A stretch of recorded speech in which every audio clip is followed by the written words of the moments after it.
سب سے پہلا سوال میرا یہ ہے کہ اکثر یہ بات ہوتی ہے بلوچستان کی عوام کے اندر ایک احساس محرومی ہے. اگر یہ پریسائزلی میں آپ سے یہ سوال پوچھوں کہ جب یہ بات کی جاتی ہے, یہ ایک سوال یا فکرہ یا تبصرہ کیا جاتا ہے, وہاں پہ جا کے آپ کو اس کی کیا سمجھ آتی ہے؟ دیکھیں, یہ ہم ہمیشہ سے ہی سنتے چلے آ رہے ہیں کہ جی احساس محرومی ہے. نو ڈاؤٹ, ڈیفینیٹلی مسائل ہر جگہ پر موجود ہیں. ہم اگر یہ کہیں کہ پنجاب میں بالکل کوئی مسئلہ نہیں ہے, تو اگر آپ ساؤتھ پنجاب چلے جائیں یا ایون سینٹرل پنجاب کی کچھ جگہوں پہ چلے جائیں, آپ انٹیریئر سندھ چلے جائیں تو وہاں پر بھی آپ کو مسائل نظر آئیں گے. اسی طرح بلوچستان میں بھی مسائل بہرحال موجود ہیں. لیکن ہم نے دیکھا کہ بہت زیادہ جو پروجیکٹس ہیں, بہت زیادہ کام جو ہیں وہاں پر کرنے کی کوشش کی جا رہی ہے. اسپیشلی جو پاکستان آرمی کے زیر اہتمام چیزیں ہو رہی ہیں وہ ایکسٹرا آرڈنری ہیں, اور وہ جتنے بھی یہ جو پروجیکٹس ہیں ہیلتھ سے ریلیٹڈ, ایجوکیشن سے ریلیٹڈ, یہ ایکسٹرا آرڈنری پروجیکٹس وہاں پر ہیں اس وقت لانچ کیے جا رہے ہیں. دیکھیں, وہاں پر سب سے بڑا مسئلہ ایک ایجوکیشن اور اویئرنیس کا بھی ہے, کیونکہ انفراسٹرکچر تو موجود ہے, بلڈنگز, کیونکہ جیسے آپ اپنے انٹرو میں بھی بتا رہے تھے کہ رقبہ بہت بڑا ہے. اگر ہم قومی اسمبلی کے ایک حلقے کی بات کریں تو وہ 1200 کلومیٹر پر محیط ہے. اور اب آپ دیکھیں کہ اگر مثال کے طور پہ کسی گاؤں میں صرف 4 گھر موجود ہیں اور اگلا گاؤں 200-300 کلومیٹر کے بعد ہے, تو پھر ڈیفینیٹلی وہاں پر اتنا آسان نہیں ہوتا کہ وہاں پر اسپتال بھی بنا دیا جائے, کالج بھی بنا دیا جائے, یونیورسٹی بھی, یعنی 4 گھروں کے لیے تو نہیں بن سکتی. لیکن اس کے باوجود جتنا انفراسٹرکچر وہاں پر بنا, وہ جو مطلب اگر آپ وہاں پر وزٹ کریں تو آپ حیران ہو جاتے ہیں کہ ان جگہوں پر یہ کیسے یہ پروجیکٹس کمپلیٹ ہوئے. نیشنل گیمز کی بھی آپ نے بات کی. اب نیشنل گیمز کوئٹہ میں کروانا جو ہے, یہ اس سے بڑا ایک کلیئر میسج جاتا ہے کہ وہاں پر حالات جو ہیں وہ بالکل مطلب بالکل نارمل ہے. میں حیران اس لیے ہوتا ہوں کہ آپ کو اور چودھری غلام حسین صاحب کو اور دی رپورٹرز کی ٹیم کو خراج تحسین پیش کرتا ہوں کہ آپ نے بلوچستان کا ایشو جو ہے وہ آج ڈسکس کیا.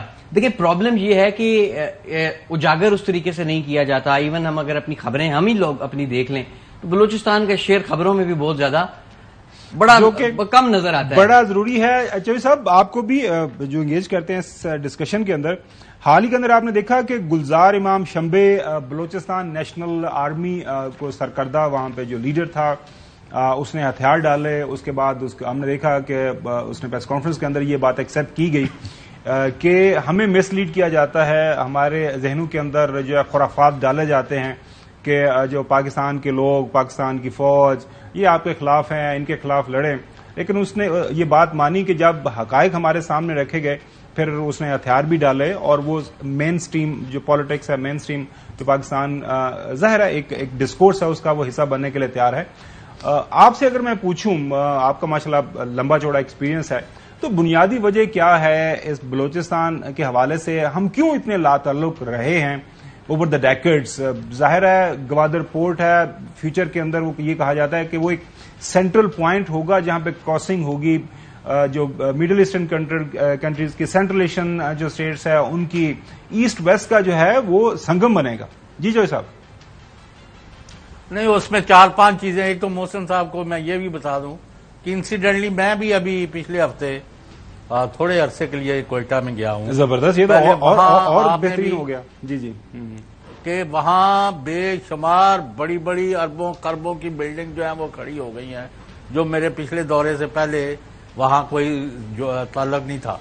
وہاں BA مال بنا ہے, اور اربوں کا وہ پروجیکٹ ہے فوج نے اور عوام نے. اور وہاں جو خالد حسین باٹ تھے وہ پنجاب سے اٹھ کے پھر کراچی سے وہاں, اور امتیاز والے جو ہیں 37 ان کے پاکستان میں ہیں, اور ایک بڑا 60,000 اس پر اسکوائر فٹ پر انہوں نے اپنا وہاں سٹور کھولا ہے.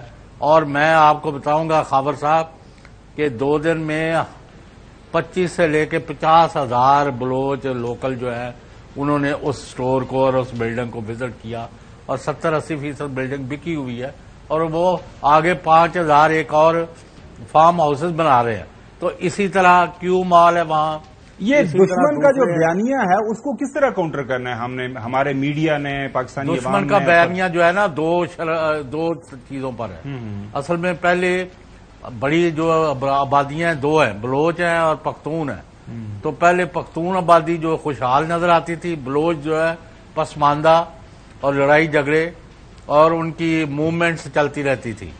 اور یہ 70 کے اور اس سے پہلے 60 کے دہائی میں اور 70 میں بھی انفارچونیٹلی وہاں ایکشن ہوئے اور پھر وہ ختم ہوئے. لیکن آج دو چیزیں ہو رہی ہیں. فوج وہاں عام آدمی کے دکھ درد میں شریک ہے. وہیں ایک بہت بڑا ہاسپٹل بنایا گیا ہے. اب میں ساری تفصیلات بتاتا جاؤں تو کئی گھنٹے لگ جائیں. اسی طرح لیکن ابھی بھی دو کمزوریاں ہیں. ایک تو بلوچستان کی جو سیٹیں ہیں قومی اسمبلی میں ان کو ڈبل ٹرپل کرنا چاہیے. ایک یہ بڑا تاکہ وہ حکومت بالکل صحیح حکومت سازی میں وہ حصہ لیں تاکہ آپ کے جو حکمران اسلام آباد بیٹھتے ہیں ان کو ان کے ووٹوں کی ضرورت پڑے. جب ان کی سیٹیں کم ہیں تو ان کو ضرورت بھی کم رہتی ہے.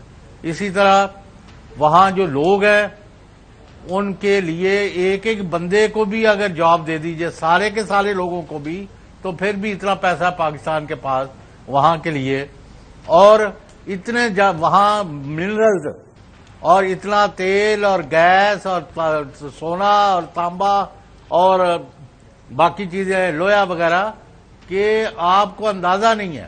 اور دنیا کی بھی نظریں کیونکہ ایک تھے وہ اس کے اوپر گوادر اور اس کے سامنے ہی مسقط ہے.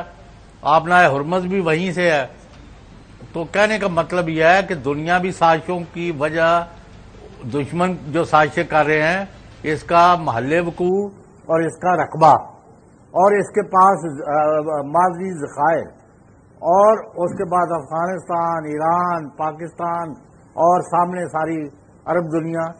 تو اس کا جو محل وقوع ہے وہ اور آبادی بہت کم ہے.